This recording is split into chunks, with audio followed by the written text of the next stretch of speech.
Les Français ont donc quitté Tombouctou hier soir. Barkhane se replie sur son ultime base malienne, Gao. Reste sur place donc l'armée malienne, les FAMA, mais aussi les casques bleus et la MINUSMA.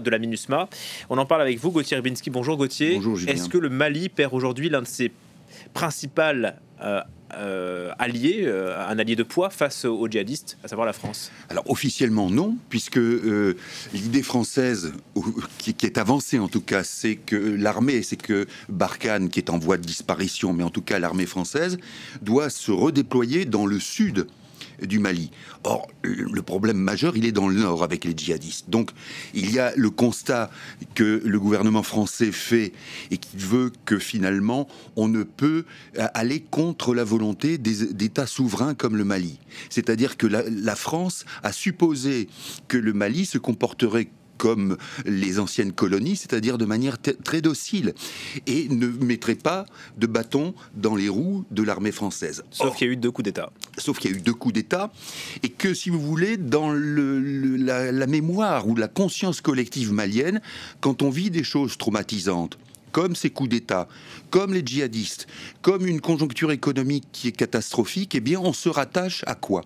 On se rattache à des heures glorieuses de l'histoire malienne. Et quelles sont ces heures glorieuses? Ce sont celles de l'indépendance.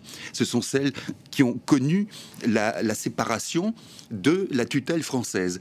C'est la raison pour laquelle vous avez aujourd'hui, entre autres, il y a d'autres raisons, peut-être que le comportement de l'armée française laisse à désirer dans certains cas, mais l'explication majeure, c'est cette idée que finalement on a recours à des heures glorieuses de l'histoire, et il se trouve que ces heures glorieuses étaient opposées, marquaient une confrontation avec la France, et que donc aujourd'hui il y a cette animosité qui a conduit le président français Emmanuel Macron à dire on se redéploie. On peut dire comme on veut, se redéployer, c'est un terme euphémistique, parce que en l'occurrence, il s'agit bien de dégager le nord du Mali, qui est, on l'a dit, le point problématique. Mais à partir de là, si vous voulez, il y a quelque chose qui revient à dire que les États souverains, avec des coups d'État, avec le fait que la transition, par exemple, ne sera probablement pas respectée, ce sur quoi Paris insistait, eh bien, ces États souverains ont leur mot à dire, y compris même quand on va dans la mauvaise direction, parce qu'on va sans doute en parler, mais la direction qui consiste à s'abandonner dans les bras russes, c'est quelque chose qui sera probablement encore pire pour les Maliens qu'une tutelle française, même quand elle est empreinte ou de sentiments ou de conduite, de comportement plus ou moins néocolonialistes. Les fameuses donc milices Wagner qui seraient donc déployées au Mali. Ça sera forcément sur la table lundi à Bamako, puisque le président Macron fait le déplacement. Il rencontrera pour la première fois le numéro 1 de la junte, le général Assimi Goïta. Oui, alors ça va être une rencontre colonel. Oui, colonel. Ça va être une rencontre assez tendue, évidemment, puisque Goïta est au pouvoir par l'effet d'un putsch, mais aussi par l'effet de ce sentiment anti-français. Et donc, à partir de là, sans doute que Goïta va dire à Macron, voilà, nous sommes un État souverain, nous faisons ce que nous voulons.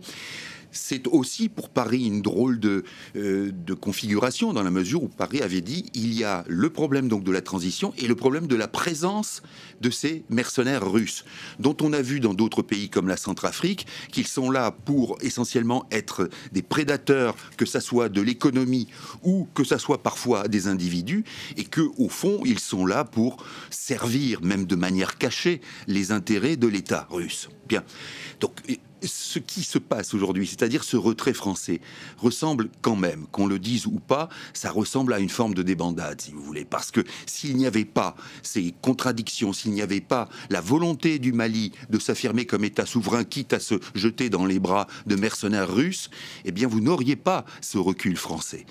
Et donc là, on est dans, si vous voulez, c'est peut-être aussi toute l'impasse de cette opération Barkhane, dont on a dit que militairement, elle était compliquée, et c'est vrai, mais diplomatiquement, humainement et politiquement, elle l'était tout autant, et ce retrait est l'illustration de cette difficulté.